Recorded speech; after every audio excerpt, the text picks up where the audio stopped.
দেশৰ ৭৬ সংখ্যক গণৰাজ্য দিৱস উপলক্ষে সমগ্ৰ দেশৰ লগতে আজি চিৰাং জিলা সদৰ কাজলগাঁৱতো দেখিবলৈ পোৱা গৈছে যে গণৰাজ্য দিৱস উপলক্ষে যি পেৰেডৰ সেই পেৰেডৰ কাৰ্যসূচী যিসকল দল বা সংগঠনে অংশগ্ৰহণ কৰিব তেওঁলোকৰ যি আখৰাৰ এয়া চূড়ান্ত ৰূপ দেখিবলৈ পোৱা গৈছে।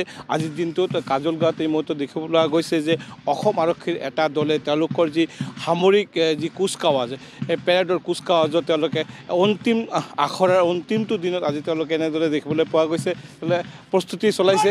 মুঠৰ ওপৰত ক'ব লাগিব যে চিৰাং জিলা সদৰ কাজলগাঁৱত এইবেলি দেশৰ ৭৬ সংখ্যক যি গণৰাজ্য দিৱস এই গণৰাজ্য দিৱসৰ লগত সংগতি ৰাখি অকল অসম আৰক্ষীয়ে নহয় আজি এই সামৰিক পেৰেড কাৰ্যসূচীত ইতিমধ্যে ইয়াতে অৰ্ধসামৰিক বাহিনী SSB অসম আৰক্ষীৰ মহিলা কনষ্টেবল বা গৃহৰক্ষী বাহিনী বা NCC আদি কৰি বিভিন্ন বিদ্যালয়ৰ পৰা প্ৰায় ১৪টাকৈ মুঠ দলে এই যি পেৰেড গ্ৰাউণ্ডত যি সামৰিক কুচকাৱাজ ইয়াতে প্ৰদৰ্শন কৰা হ'ব তাৰে প্ৰস্তুতি চলাইছে।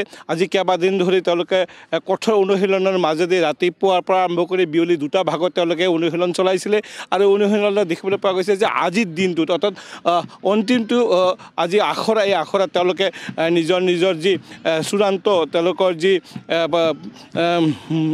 ড্ৰেছ আপ সম্পূৰ্ণ ড্ৰেছ কোড পিন্ধি আজি তেওঁলোকে অন্তিমটো ইয়াতে প্ৰচাৰ চলাইছে। মুঠৰ ওপৰত ক'ব লাগিব যে দেশৰ যি ৭৬ সংখ্যক গণতন্ত্ৰ দিৱসৰ কাৰ্যসূচী কেন্দ্ৰ কৰি চিৰাং জিলা সদৰ কাজলগাঁৱত এক উৎসৱমুখৰ পৰিৱেশ বিৰাজ কৰিছে। কেনেধৰণৰ প্ৰস্তুতি চলিছে ডাঙৰীয়া? মই নকওঁ কি এতিয়া নাই, প্ৰস্তুতি ঠিকে চলি আছে, পূৰ্ণ গতিত প্ৰস্তুতি চলি আছে। কিমানটো দলে অংশগ্ৰহণ কৰিছে? আমাৰ ইয়াত এতিয়া আমাৰ পুলিচ আৰক্ষী যিজন আছে ৪টা আছে আৰু বাকী টোটেল ১৪টাই কৰিছে। আজি কি অন্তিম?